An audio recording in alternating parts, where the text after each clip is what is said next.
So was it an excellent adventure or a bogus journey?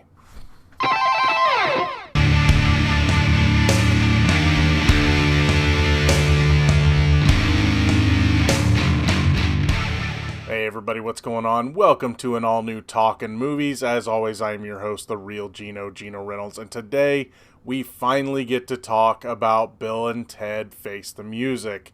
I am a huge fan of the original Bill and Ted movie, which I know a lot of you are. The second one I still really love, mainly though because it's just really weird, and it's a fun continuation. I know it's not as good as the first one, what is, but the second one has its own special place in my heart. So now we finally get the third chapter where you find out that they give you a bit of a summary update at the beginning where they say, this is the first time you met Bill and Ted. It shows them in the garage from the first movie. And they said, this is probably the last time you saw them. And it shows them with their band with Death and Station and all them at the end of the second movie. But what they do show is they think they have written this song that'll unite the world, but comes to find out that this song they thought united the world didn't, and then they kept trying and trying and trying, and they have been trying for a while now. But now they are fathers, still married to the princesses. I was happy to see that because I hadn't seen the princesses in any of the trailers or anything. I'm not saying they weren't there, I just don't remember seeing them. I've only seen like maybe one trailer for this. But now they have daughters, and then it comes to find out that not only will their song unite the world and the universe, it will save it, because now the universe is collapsing on itself. Historical figures are going to different times. Places like the Eiffel Tower are going to other places. Pyramids are going to other places. And it comes to find out that the wife of Rufus runs the show in the future. She brings Bill and Ted to the future and says, you have not very much time to write this song that you've been trying to write for however long it's been, 25 years, I believe. You have like, I want to say it was like a little over an hour. Hey, the runtime of the movie, right? So they have to write the song, and they decide that, you know what, we had to have written it somewhere in history. Let's go steal it from ourselves. So they go on a time-hopping adventure, running into different versions of themselves. Meanwhile, you have their daughters who are just like them, but they're also very music savvy. They understand and know so much about music, where you can actually see exactly where the movie's going. They go on their own little adventure to get their dads a band. They are going to go through time. How do they do that? Well, you have Rufus's daughter, who lets them borrow her time travel pod. It's not the phone booth anymore. That's the old version, even though it does get plenty of use.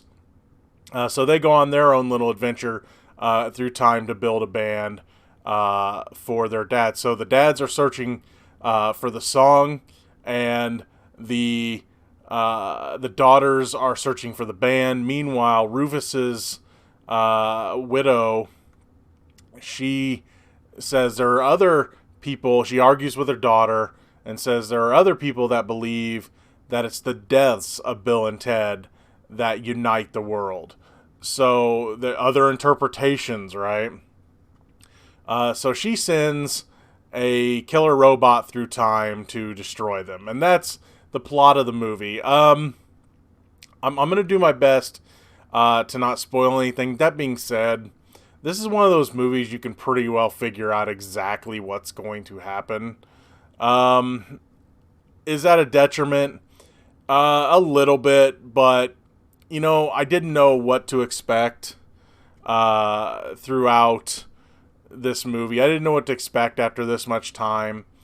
And I will say this.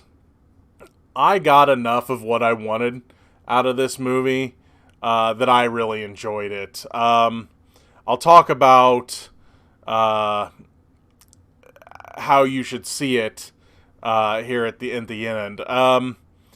I did love seeing Keanu Reeves and Alex Winter back together again.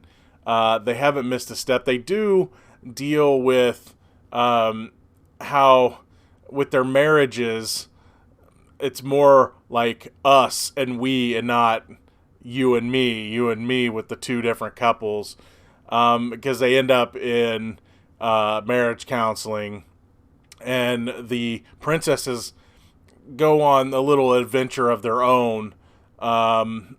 It's a minor plot point, but it does play into the end. If you're expecting this masterpiece out of this movie, you're not going to get it. If you expect the whole time, how much time they have to get this song, because remember, the time always stays the time, right? You in your present time. The whole don't forget to wind your watch or whatever. From the first one, they give them a watch. Rufus's daughter gives them Rufus's watch, so they always know how much time they have. And how much time they have makes no sense. It's not enough time for them to do everything that they did, but does that matter? No, it's not going to make sense. The adventure is fun. I enjoyed a lot of their interactions with their future us's, because what they do is they jump a little bit in time ahead, like 2 years, 5 years, and so on. And the us's they talk to always remember the interaction that they have from before. So they watch the digression of their lives a few years at a time, where, of course, to the future us's, it was it was that many years. For our main heroes, it was like, oh, it was like a minute ago, So that's basically kind of their villain in a way. So that's what they have to deal with. But again, they also had to deal, and this is something I did not like about this movie. The robot that is sent to kill them, played by Anthony Carrigan.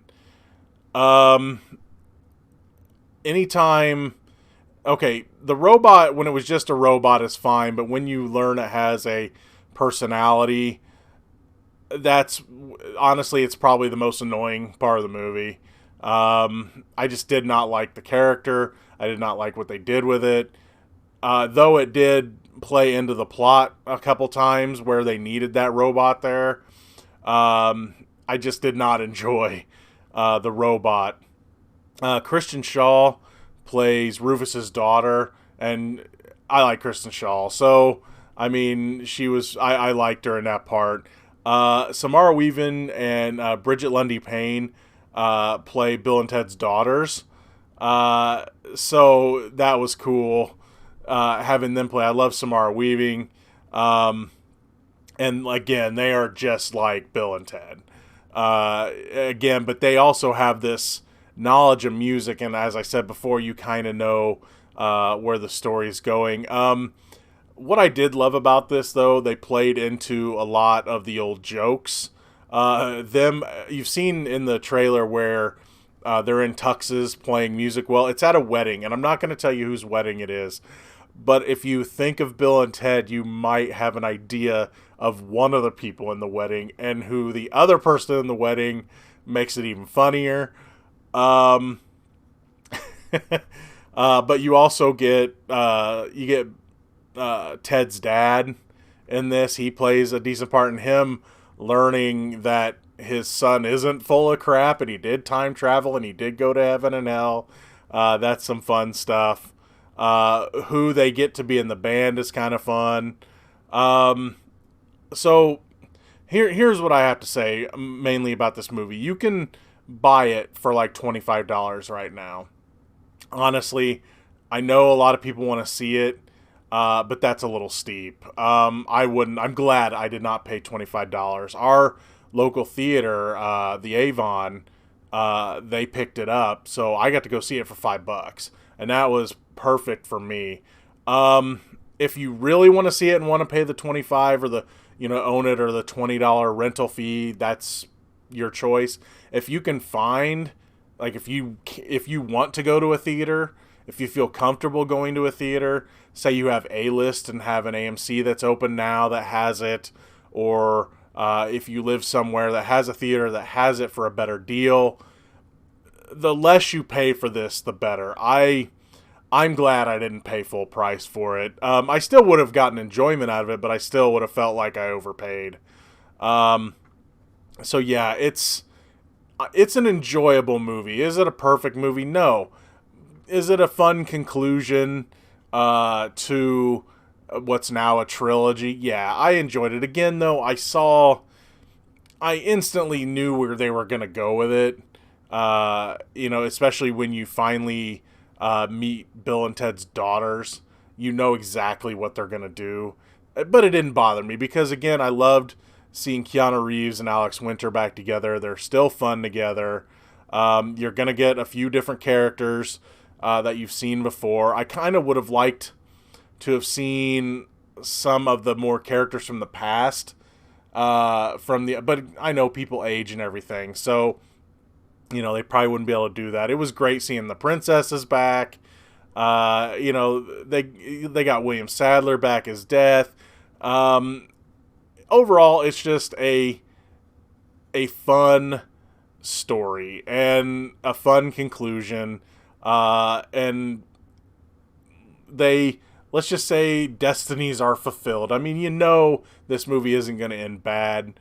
I would compare it more to the second movie if I really had to compare it. But, it's weird, but it's not as weird as the second one because it deals more with time travel versus just going to heaven and hell and building their band that way. They build their band is built through time. So if you can imagine some of the people that they get, and what's cool is the daughters, the way they get, like, they want a certain somebody in their band. It's like, well, but if we go back and get this person who inspired this person, they'll come, they'll listen to us. So their knowledge of music plays big time into this. One thing I will say, it is weird seeing Keanu Reeves without a beard. It's been a long time. That being said, he does have a beard through parts of this movie with the other us's. I understand why they didn't want him to have a beard in this.